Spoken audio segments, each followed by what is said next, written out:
बहुत अच्छा लग रहा है आप सब लोगों को देख के दोबारा। बहुत अच्छा, पहले तो हम मिलते रहते थे, अभी इतने समय बाद देख के अच्छा लग रहा है। आग लगा दिया आपने। स्टार्ट करें? यस। अरे रुक जाओ, रुको रुको, कैमरे में थोड़ा सेट करना चाहिए। ये सही था। राजा भाई ठीक है ना? चलो स्टार्ट। रुक जा एक मिनट, काट नहीं लगा यार बढ़िया। कौन काट नहीं लगाया? अब भी याद आ रहा है। चलो सॉरी, अच्छे लग रहे हैं। याद हो मुझे जल्दी करो प्लीज। हो गया कौन? रेडी? चलो स्टार्ट करें। चाहत किस तरह की जर्नी रही बिग बॉस की? बहुत अच्छी रही, बहुत अलग एक्सपीरियंस था, एकदम लाइफ टाइम एक्सपीरियंस। अच्छा लगा, सफ़र अच्छा था। ऑल्सो आपके कई सारे मोमेंट्स हुए हैं रजत के साथ में, आपने बाहर आके देखे होंगे, काफ़ी ट्रेंडिंग पे भी थे, तो क्या कहेंगी रजत के साथ जो फ्रेंडशिप है उस बारे में क्या कहेंगी? रजत से कभी भी दोस्ती नहीं हुई मेरी, हमेशा मतलब बातचीत होती थी, फिर हमारा झगड़ा हो जाता था, फिर मैं रोती थी, वो चुप करवाता रहता था। तो रजत ऐसा है कि वो अपनी बात पे कभी रहता नहीं है, हमेशा मुकर जाता है। ये जो उसको पलटू और यू टर्न का जो टैग मिला है ना, वो एकदम परफेक्ट मिला है, क्योंकि वो अपनी बातों पे कभी नहीं रहता है। वो सबको यहाँ आपको बोलेगा कि हाँ भाई मैं तुम्हारे साथ हूँ, पीछे पलट के उसको भी बोलेगा कि हाँ भाई मैं तुम्हारे भी साथ हूँ। तो वो कब कहाँ है, क्या कर रहा है, क्यों कर रहा है, उसको खुद ही पता नहीं है। और ये जो उसकी आदत है कि जैसे मेरे साथ वो करता था कि पहले मुझे हर्ट करता था, मेरा मजाक उड़ाता था, पीठ पीछे भी जाके सबके साथ मेरा मजाक उड़ाता था, फिर वापस मुझसे बात करने आ जाता था, है ना। और जब मैं रोती थी चुप करवाता था, तो यही चीज़ें रिपीटेटिव हो रही थी। तो मुझे ऐसा लगता था कि ना मेरे साथ रजत जो है बहुत ही फ़ायदे के लिए, ये समीकरण वाला रिश्ता होता है ना, वैसा था कि आप कि मुझे वो रजत चोट भी मारता था और फिर मलहम भी लगाता था, फिर चोट मारता था, फिर तकलीफ़ पहुंचाता था अपने शब्दों से और फिर मलहम लगाता था। तो ऐसे इंसान से दूर रहना बेहतर है जो आपके साथ है पर आपके पीठ पीछे आपकी बुराई कर रहे हैं, आपका मजाक उड़ा रहे हैं। अविनाश के साथ जो है काफ़ी सारी चीज़ें एपिसोड में भी दिखाई गई, काफ़ी सारी चीज़ें बाहर भी निकल के आई हैं, चाहे आपका रिलेशनशिप का जो भी मुद्दा बना था वीकेंड के बाद पे, या फिर आपके करियर को लेकर जो भी बातें हुई थी, वो सारी चीज़ें भी सामने आई थी। क्या कहेंगे उस बात पर? अविनाश ने जो किया, मुझे ऐसा लगता है कि उसने अपनी फुटेज के लिए, लाइमलाइट बटोरने के लिए, ये उसका एक गेम प्लान भी हो सकता है। उसके लिए उसने मेरी इज़्ज़त के बारे में नहीं सोचा और बेबुनियाद झूठे इल्ज़ाम उसने लगाए जो एकदम मतलब बेसलेस थे। उसने एक भी बार ये नहीं सोचा कि क्या अगर मेरी जगह अविनाश की बहन होती तो जो बातें अविनाश ने मेरे लिए बोली हैं तो क्या वो तब अपनी बहन को भी वही सब बोलता। तो ये बहुत ही हर्टफुल था मेरे लिए जो कुछ भी हुआ। और शायद उसी वजह से जो बातें अविनाश ने बोली, मेरी मम्मी आई, मम्मी को भी बहुत हर्ट हुआ उन बातों को लेके।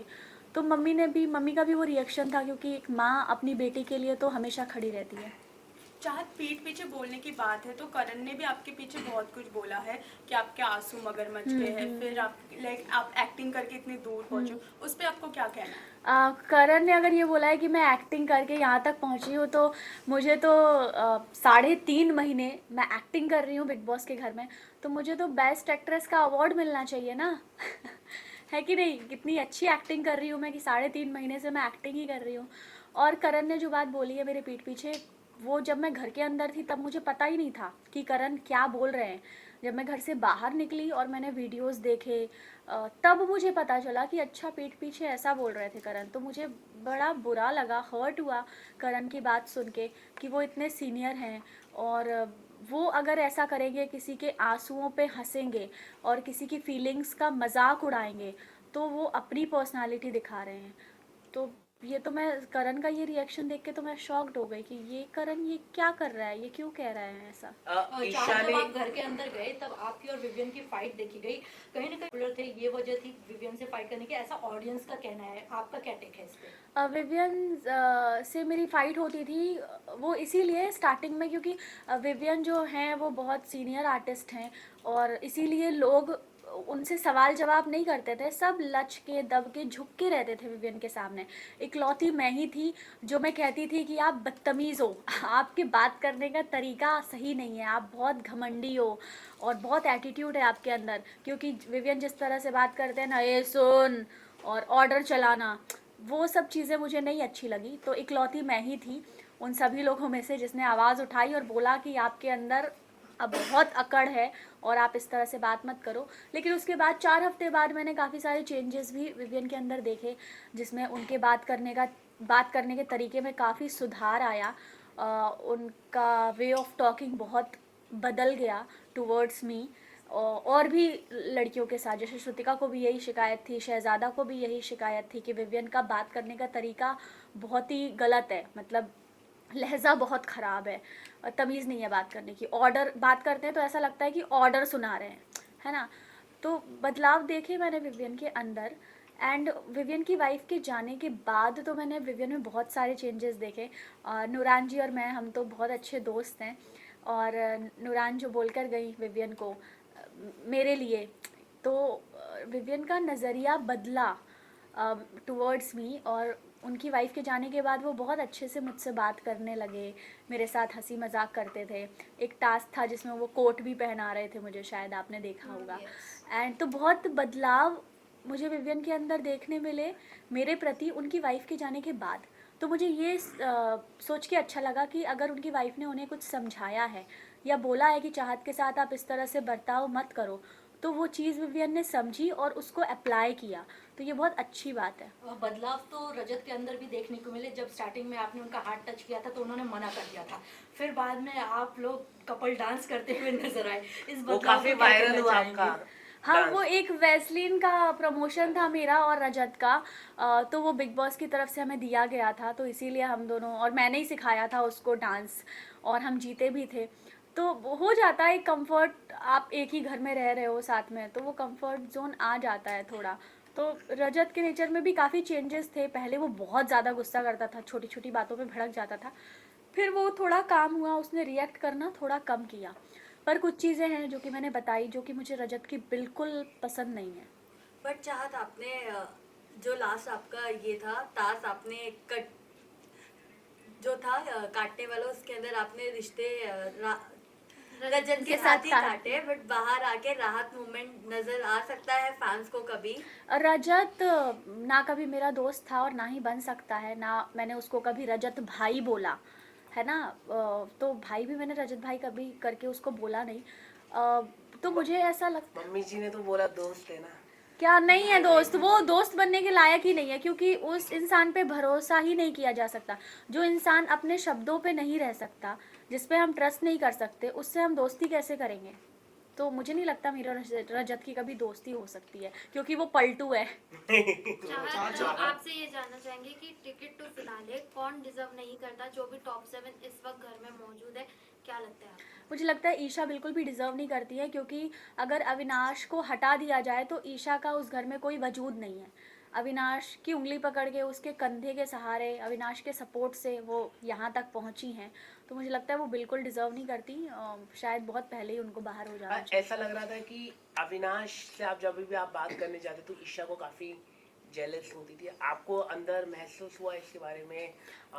जब भी वो आपसे बात करने आता था तो चुगली गैंग को काफी परेशानी होती थी। नहीं, होती लेकिन वो होती इनसिक्योर होती ही थी अगर अविनाश किसी लड़की से बात करता था। इज इट, आपको लगता है? यस, मैंने कशिश से भी ऐसा सुना था और भी लोगों से, कि जब भी यामिनी से भी इनफैक्ट, कि अगर अविनाश तब बात करता है मुझसे जब ईशा नहीं होती है, ईशा होती है तो वो बात नहीं करता है। तो आई डोंट नो क्यों अविनाश ऐसे डर डर के रह रहा था। उसको खुल के रहना चाहिए था। जब कुछ नहीं है तो बात करने में कुछ बुराई नहीं है किसी से। तो हो सकता है ईशा हैं ऐसी कि उनको नहीं पसंद कि ये कहीं और चला जाए। ईशा ने ये भी कहा था कि आरफिन के साथ आपका कनेक्शन चल रहा है।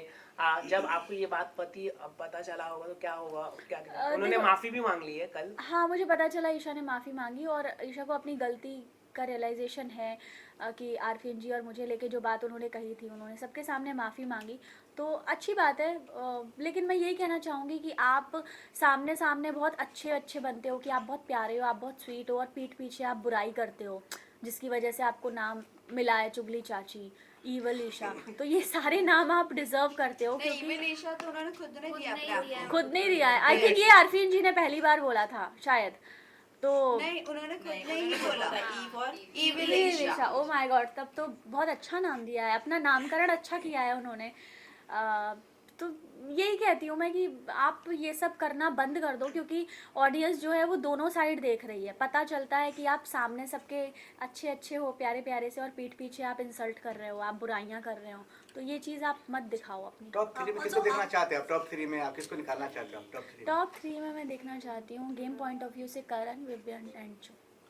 और जो चाहत के साथ आपका फोटो, जिससे पूरा एकदम आपके लव लाइफ को उछाला जा रहा था, मतलब पता नहीं आपका कोई बॉयफ्रेंड पार्टनर है भी नहीं, बट नेशनल टीवी पे तो भी आपकी वो पर्सनल लाइफ दिखाई गई। बट हम ये जानना चाहते हैं वो जो केक का था, अगर उसकी बैक स्टोरी आप बता सके, क्या थी वो? देखिए वो नथ मैंने 3 साल किया है शो, और वो मेरे सेट का ही फ़ोटो है, और सेट पे कितने फैंस हमें बुकेज भेजते हैं, केक भेजते हैं, हर दूसरे तीसरे दिन किसी का बर्थडे होता है, क्योंकि हमारी यूनिट इतनी बड़ी होती है। किसी की एनिवर्सरी हो रही होती है, कभी सेट पे भी सेलिब्रेशन होता है तो उसके कुछ केक्स आते हैं, तो बस ऐसे मेरी एक फ़ोटो है और पीछे केक रखा है, उससे कोई कैसे जोड़ सकता है? तो वो केक की यही कहानी है कि वो सेट पे ही किसी का आया था केक। आप गुजराती प्यार boyfriend नहीं करते। And what about Gujarati boyfriend? I don't know कौन है भाई। गुजराती है जिसको आप हीरो कहते हैं, मिस्टर हीरो। वो तो सलमान सर ने सेकंड डे नाम लिया मानस का। मानस नहीं है, दूसरा कुछ है। क्या नहीं, पर सलमान सर ने सेकंड yes. सलमान सर ने सेकंड डे मानस का नाम लिया, और मानस ने फिर मुझे बाहर आके पता चला कि एक्चुअली मानस ने मीडिया के सामने आके क्लियर किया कि ऐसा कुछ नहीं है। और मुझे तो बेचारे मानस पे दया आ रही है कि मेरी वजह से बेमतलब उस बेचारे का नाम भी जुड़ गया। पर मानस जैसा दोस्त भगवान सबको दे कि उसने मेरे लिए आके एक क्लैरिटी रखी, इतने गट्स हैं उसमें कि आके उसने क्लियर किया कि नहीं भाई ऐसा नहीं है। उनको अपने लिए प्रॉब्लम नहीं थी, उनको ये था कि एक लड़की की इज्जत खराब ना हो। हाँ, तो वही मैं कह रहा हूँ कि ही इज़ जेंटलमैन, एंड मानस के साथ मैंने काम किया है और वो इतना अच्छा है, तभी तो मैं कह रही हूँ मैं अंदर थी, मुझे पता भी नहीं कि बाहर चल क्या रहा है, पर मानस ने कितने अच्छे से क्लैरिटी के साथ सारी चीज़ें क्लियर की, ये बहुत बड़ी बात है ना। So I respect him a lot, and मतलब ही इज़ जेंटलमैन, मतलब ऐसा दोस्त हो तो मानस जैसा। मम्मी ऐसी मम्मी ने खबरें बात आई की थी कि मानस आपने से, होस्ट किया था मम्मी ने बात पार्टी। की है आपकी क्या? आपके बाहर आने के बाद? बाहर आने आपने के बात बाद का की है? पता नहीं। हाँ, मैंने उसको ऑब्वियसली थैंक यू बोला कि थैंक यू सो मच यार, तुमने मेरा इतना सपोर्ट किया। और कोई को एक्टर हो तो मानस जैसा, तो मैं तो अगर मुझे कोई को एक्टर चाहिए, मैं किसी के साथ काम करना चाहती हूँ तो मानस के साथ काम करना पसंद करूँगी, क्योंकि वो इतने अच्छे इंसान हैं जो सबके बारे में सोचते हैं। और जब वो सेट पे भी थे तब भी सबका ध्यान रखना, चाहे वो स्पॉट दादा हो चाहे वो कोई भी हो, तो वो जो उसका नेचर है वो चाची सबके आपने होस्ट किया था पार्टी, और जहाँ बिग बॉस से पहले, घर जाने से पहले आपने एक होस्ट किया था पार्टी, उस पे पता चला है कि आपने अपनी मम्मी जी को बताया था कि मैं इससे प्यार करती हूँ, गुजराती बॉय से, ऐसा मतलब ऐसी खबरें आई है। रूमर्स। मतलब ऐसी खबरें पार्टी आई में ही है। आपने इंट्रोड्यूस No, किया था आपकी पार्टी में इंट्रोड्यूस किया है आपको। इवन अविनाश ने भी टेलीविजन में कहा है कि चाहत ने भी बात करवाई है और उन्होंने फोन पे बात की है। ऐसा कुछ नहीं है अविनाश। मैंने कहा कि ये सब अविनाश ने जो बातें बोली है, ये उसने अपनी फुटेज, अपने लाइमलाइट के लिए, गेम पॉइंट ऑफ व्यू से कि उस सबका ध्यान उसके ऊपर आ जाए, तो एक नई कंट्रोवर्सी कैसे क्रिएट। तो आप अपनी फुटेज और लाइमलाइट के लिए अविनाश ने मुझ पे ऐसे बेबुनियाद झूठे इल्ज़ाम लगाए। अगर ऐसा कुछ होता तो आप लोगों को तो पता चल ही जाता ना भाई। ये बात अविनाश थी के कि साथ भी वेट लिंकअप वेट के वेट रूमर्स आए थे, अविनाश के साथ भी लिंकअप के रूमर्स आए थे, इस पे क्या कहना है? आपने रिजेक्ट कर लिया। चाहत आपने आपकी रिजेक्ट किया। friend- अविनाश प्यार हाँ। करता था आपसे और आपने रिजेक्ट कर चाहत दिया। गरिमा ने भी इंटरव्यू में कहा है कि अंगूर नहीं मिले तो अंगूर खट्टे, तो इसका मतलब हम क्या समझे? हाँ, हो सकता है कि वन साइडेड लव हो अविनाश का मेरे लिए, पर मैंने कभी भाव नहीं दिया। वही हो सकता है, आई डोंट नो। पर जहाँ तक हमने अविनाश और मैंने काम किया है, हम कभी दोस्त नहीं थे, क्योंकि हमारी वो वाइब मैच नहीं हुई। हम प्रोफेशनली काम करते थे, hello hi bye bye that's it. और ये सब जब अविनाश ने किया, मेरे बारे में जो बातें बोली हैं कि ऐसा है वैसा है, ये है वो है तुम्हारा, मेरे लिए बहुत शॉकिंग था, क्योंकि मैं ऐसे अविनाश को नहीं जानती हूँ जो मतलब अपने लिए किसी लड़की की इज्जत को इतना गिरा देगा, अपने फुटेज के लिए कि नया तरीका ढूंढेगा नए मुद्दे बनाने के लिए, ऐसे बेबुनियाद। फाइनली चाहत आपने वैसे घर में कह ही दिया है कि करण और विवेन टॉप 2 में होते हैं तो रियल विवेन है, मैं उसे विनर देखती हूँ, but what you want to tell, कौन विनर लगता है? इसके अलावा चाहत, मुझे जो ऐसा लगता जब है आपकी कि- मॉम आई थी घर में, उसके बाद कहीं ना कहीं आपका गेम जो है डाउन हुआ, तो फिर क्या आप मानते हैं कि मॉम के आने की वजह से, क्योंकि अविनाश को जो उन्होंने डांटा कहीं ना कहीं वो टेलीविजन पे खराब दिखा बाहर ऑडियंस को, क्योंकि आपकी और अविनाश की दोनों की नोक-झोंक पसंद आ रही थी लोगों को, तो इस पे क्या टेक आपका? उसके बाद सलमान सर ने भी आपको डांटा कहीं ना कहीं उस मुद्दे को लेकर के, मतलब 21 लाख का मुद्दा है, उसके बाद आप कहीं ना कहीं पूरी डाउन हो गई। नहीं, मुझे ऐसा नहीं लगता मेरी माँ के आने के बाद मेरा गेम खराब हुआ है, मुझे ऐसा बिल्कुल नहीं लगता, क्योंकि माँ मेरे लिए मतलब एक माँ के ऊपर क्या बीते कि जब उसकी बेटी को इस तरह से नेशनल टेलीविज़न पे ऐसे झूठे और बेबुनियाद इल्ज़ाम लगाए जाएंगे, तो मेरी क्या, आई थिंक आप में से किसी की भी माँ होती तो वो अपनी बेटी के लिए यही करती जो मेरी माँ ने किया। लेकिन और मैं, अविनाश की जगह पे अगर आपका भाई होता तो यही सेम फीलिंग होती आपकी? अगर मेरा भाई होता तो जो इल्ज़ाम अविनाश ने मेरे ऊपर लगाए झूठे बेबुनियाद फॉर फुटेज, वो मेरा भाई ऐसा कभी करता ही नहीं। उन्होंने प्रोड्यूसर का भी नाम लिया अविनाश ने, मतलब बहुत सारी बातें किया, अगर आप देखें तो प्रोड्यूसर को भी मालूम है ऐसा तो कहा। अब वो तो कुछ भी बोलेगा, अब हर थोड़ी उसकी बात पे यकीन अविनाश की करें। भी गर्लफ्रेंड बाहर है और अंदर रोमांस चल रहा है ईशा के साथ। मुझे नहीं पता हाँ, अविनाश की कौन सी गर्लफ्रेंड बाहर और है। ईशा जी का भी बाहर है बॉयफ्रेंड, और वहाँ पे लिंकअप चालू है, ये कैसे देख रहे हैं आप? मुझे नहीं पता अविनाश की गर्लफ्रेंड बाहर है और ईशा का बॉयफ्रेंड बाहर है। शालीन, मुझे ऐसा हाँ था। ऐसी खबरें आई ऐसे थी, शालीन नाम का मालूम नहीं कौन है। हाँ खबरें आई थी, पर मुझे कुछ पता नहीं। खेल के यहाँ तक पहुंचे हो बिना कोई रिश्ता बनाए, अगर आप रिश्ता बनाते कोई गहरा किसी के साथ, करण या विवियन, किसके साथ बनाते रिश्ता? अरे मुझे ऐसा लगता है रिश्ते बनाए नहीं जाते, रिश्ते अपने आप बन जाते हैं। और मैंने गेम के लिए या सपोर्ट के लिए, अपने फ़ायदे के लिए कभी रिश्ते नहीं बनाए। दिग्विजय और आरफीन जी से मेरा एक कनेक्शन था, बॉन्ड था, जो कि बहुत अच्छा था, उनके अलावा किसी से वो वाइब नहीं मैच हो पाई। पर समीकरण के लिए रिश्ते बनाना, फ़ायदे के लिए रिश्ते बनाने से बेटर है कि आप रिश्ता ना बनाओ, कॉर्डियल रहो सबके साथ। एटलीस्ट मैं रियल थी, और ग्रुप में भी मैं नहीं खेली, क्योंकि दोनों ग्रुप थे, क्योंकि हर ग्रुप में एक लीडर होता है, और मैं नहीं चाहती मैं किसी ग्रुप का हिस्सा रहूं और उस ग्रुप में एक लीडर हो, क्योंकि भीड़ में गीदड़ आते हैं, शेर अकेला ही आता है। आपने ये भी कहा था कि अविनाश की वजह से ईशा पहुंची यहाँ तक, ईशा यहाँ तक पहुंची, तो चुम भी करण की वजह से पहुंची यहाँ तक। चाहत एक आखिरी सवाल, क्या लगता है आपको? विनर एज पर यू तो बता दीजिए। विनर मैं चाहती हूँ चुम जीते, क्योंकि गर्ल पावर, नारी शक्ति आगे जाए और नारी शक्ति ट्रॉफी उठा के घर ले जाए, तो मैं चाहती हूँ चुम। लेकिन फैन बेस में चुमका नहीं है। हाँ, तो अगर उसके अलावा तो मुझे लगता है कि अगर कोई रियल रहा है, और करण की कुछ बातों से मुझे हर्ट भी हुई है, कुछ चीज़ें मुझे नहीं अच्छी लगती तो लगी करण की, तो मैं चाहती हूँ कि फिर विवियन जीते। Thank you. Thank you so much guys, thank एक विजुअल्स करवा दो प्लीज रील्स के लिए। यू। विजुअल्स